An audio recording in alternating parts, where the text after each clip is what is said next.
Thank you for joining us this noon. We are following some shocking breaking news just into the newsroom in the last hour. Coach Deion Sanders says he has bladder cancer, but it has been cured. Thank you for joining us this noon. I'm Erica Lopez. He held a news conference this morning with his medical team. 9 News sports reporter Chris Tavares is live with us right now. Chris, Coach Sanders says that he had a really big surgery that will allow him to return to the team full time. Yeah, Erica, he revealed today that he had bladder cancer, as you said, and he and his doctors told us that they fully removed the bladder, and they have a new one in there that is made up of his intestines, which is easier for the body to deal with. But he has every intention of being on the sidelines this season, even with a porta potty if need be, because with all of these changes to his body, he says he's still adjusting to life without a bladder, but he is adamant that he was never afraid of death and that he will be back on the sidelines because he has a mission to help bring CU another championship. I didn't stare death in my face. I stared life. I stared life in the face, man. I stared, man, you think I'm playing when I tell you I'm God's guy. I really am. I'm allowed to go through these trials and tribulations so that I could touch and reach and bless people with my words, with the energy, with that thing that God gave me. So I never thought about no death. You know, I had to make a will because I want to be a business. I want to be a good steward, you know, for my kids and for my family. But no, I got too much life to be thinking about death. Too much life. I got too much life in me, and I got work to do. We got to win the third championship. You talking about death? Everything that Deion Sanders and his doctors were saying was that every decision that he made was all about how can he best support his family and best support his team. And his other big message today was he wants everybody to go and get checked. He said this gathering could have been far different if he hadn't been doing those checkups, but because he did, he's now in a far better space health-wise than he was before this. He wants everyone to take care of their health. He wants to be a messenger for that kind of message. Erica? Yeah, Chris, thank you so much. We know those early screenings are so important, and we're excited that he's doing all right and to see him out on the field again this season. We really appreciate your reporting, Chris. Right now, we want to take a live look outside. A gorgeous, sunny, and very warm day already outside, looking live from Horsetooth Reservoir. Temperatures are already creeping up. We are not out of the heat wave just yet. Joining us this noon, meteorologist Jaden Knowles with our Weather Impact team to break it all down. Those who are loving the July heat, it's a happy day for them, right. Jaden. Yeah, people like Corey, right? Corey Yes. Rose. She loves the heat, and I'm quite sure that she's outside enjoying it so far. But we're on track to maybe even get very close to that record this afternoon. I'll talk more about that here shortly. But looking at current temperatures, the low 90s already. Your time now is at 12:04, and we're in the low 90s across the state of Colorado. A very warm day is expected. Looking at current temperatures across the state, low 90s towards the eastern plains, 70s and 80s in the high country. It's a very warm there in the mountains, and then also the upper 80s towards the western slope. So here's the record, 100 degrees, which was set back in 2021.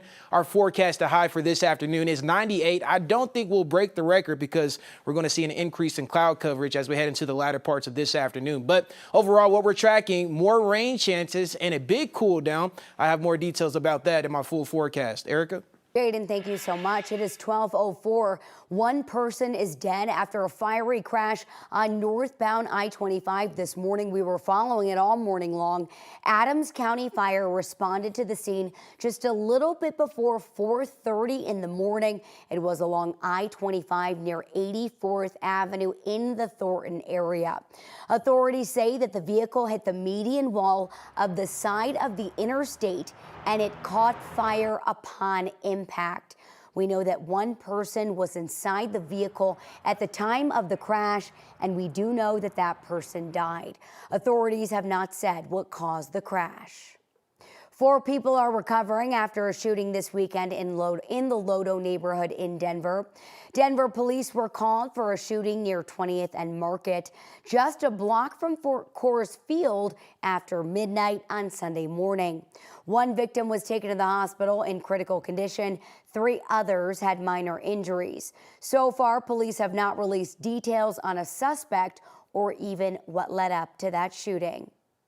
We are learning more information about a teen hit by a boat last night at the Cherry Creek Reservoir. CPW says it was about 6 o'clock last night when the teen was on a tube being pulled by a boat when he was hit. CPW says he was conscious and breathing on his way to the hospital. The teen is expected to be okay, but has severe cuts to both of his legs. Investigators are working right now to find out what led up to the incident and if anyone will be facing charges. America 3023, you got a lot of smoke.